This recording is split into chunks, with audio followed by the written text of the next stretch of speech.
Hi everyone, I hope you guys are doing well. This is a crazy season that we're in, and this whole quarantine thing got me thinking, what can I do to keep myself occupied?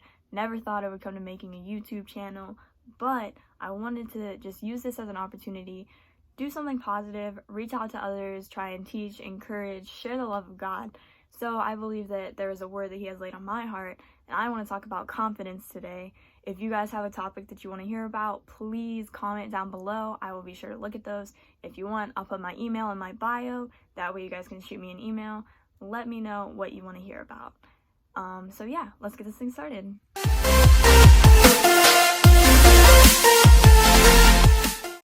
Confidence within is what I want to talk about today. So starting in Daniel chapter 3 verses 16 through 18, I'm just going to dive right into this story. I encourage you to read through the entire chapter. It is by far my favorite story in the Bible. It is just full of so much that we can learn from these three individuals. It's a little lengthy, so I'm not going to read the whole thing. I'm going to break up some verses, see what we can pull out of it, especially to highlight the confidence that these three had. So, starting verse 16 through 18, it says, Shadrach, Meshach, and Abednego replied, O Nebuchadnezzar, we do not need to defend ourselves before you. If we are thrown into the blazing furnace, the God whom we serve is able to save us. He will rescue us from your power, your majesty, but even if he doesn't, we want to make it clear to you that we will never serve your gods or worship the gold statue in which you have set up. These boys had a confidence within that made them unashamed. They knew their God was in control. Their God was above all else. They weren't falling into the ways of the world. They were standing up for what they believe in, and that was in their one true God. They had a faith that was unshakable, which made them unashamed. In a crowd of so many people, it's easy to just fall into the ways of everyone else. It's easy to want to follow the crowd, do what everyone else is doing just to fit in. But these boys were unashamed. They stood for what they believed in. They didn't fall into that way, which I think is just incredible. In verse 3, it says, So all the officials came and stood before the statue that King Nebuchadnezzar had set up. These officials were not just everyday people. They were governors, advisors, treasurers, judges, high-ranking in this social class. They were up there. They were important to the city. So we know that Shadrach, Meshach, and Abednego were of some high expectations. They were high-ranking people. People looked up to them. So when they took this stand, they decided not to bow. People were watching them. Obviously, there were so many people gathered. They stuck out like a sore thumb when they refused to bow. Just imagine a huge arena full of people, and everyone's commanded to bow. Everyone bows except for these three. They're going to be noticed, and they definitely were noticed. In verse 6, Nebuchadnezzar says, Anyone who refuses to obey will immediately be thrown into a blazing furnace. They knew what consequence lied ahead of them. They still had a confidence within that made them unashamed. No matter what, they knew that their God was going to come through for them. They didn't care about the opinions of others because they knew what truly mattered, and that was remaining faithful to their one true God. Leading me to my second point, these boys had a confidence within that made them unshakable. Now, there were some astrologers that saw these boys had refused to bow. They went to the king, and in verse 12 they said, They pay no attention to you, your majesty. They refuse to serve your gods and do not worship the gold statue in which you have set up. The three boys were brought before the king. They were given the second chance, in which they still refused to bow down. Their confidence in God was stronger than the influences that surrounded them. Think about your surroundings every day. Is your confidence in God stronger than what's surrounding you?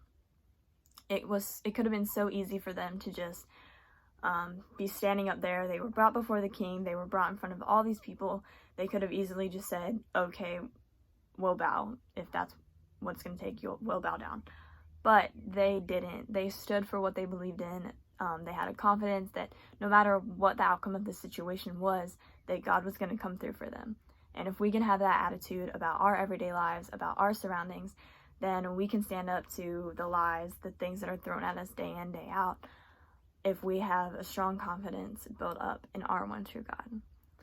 The king became so infuriated with them, he heated the furnace 7 times hotter, and he threw the 3 boys in.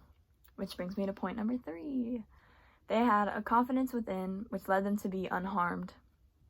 Verses 24 through 25 says, Nebuchadnezzar jumped up in amazement and exclaimed to his advisors, "Didn't we tie up 3 men and throw them into the furnace?" "Yes, your majesty, we certainly did," they replied.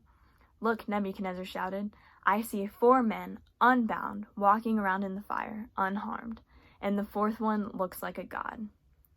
God saw their situation, he heard them, and he showed up. In the midst of what they were facing, God still showed up. I believe that he was definitely there with them from the beginning of this whole situation, and he just saw them through to the end. The confidence that the boys had allowed them to truly see what their God was capable of, and that's exactly what happened. God showed up in the furnace with them, God in showed the fire, up in the midst of their situation. Verse 27, the boys were commanded to come out, and it says, "Not a hair on their head was singed, and their clothes were not scorched. They didn't even smell of smoke. They came out of the fire unharmed." They had a confidence within that made them unashamed, unshakable, and unharmed. Because of their confidence within, they were a walking testimony of the living power of God. They were a living testimony which led King Nebuchadnezzar to begin praising their God too. What if the boys had given in? Who would have taken a stand to this king? Who knows what else this king would have been capable of? But because of these 3 had confidence, they were able to put a stop to it because of the stand that they were willing to take. I believe that if we put our confidence in God, then we can walk out our testimony for him too. The only one who will give us confidence to be unashamed, unshakable, and unharmed. Who's your confidence in today? Hopefully you guys enjoyed that. I'm still learning how this whole thing works. Don't like talking in front of myself especially, but it's a lot easier to sing, which is what I do. It's a lot harder to just talk. But hopefully you got something out of that. If you did, please comment below. Let me know. Send me an email. I want to hear about what God's doing in your life. If there's any topics that you want to hear about, I'd love to know. I would love to just get into the Word and see what the Bible has to say about that. Let me know what those topics are. Comment below what you thought. Things that you want to hear about. Let me know. Yeah. Thanks, guys.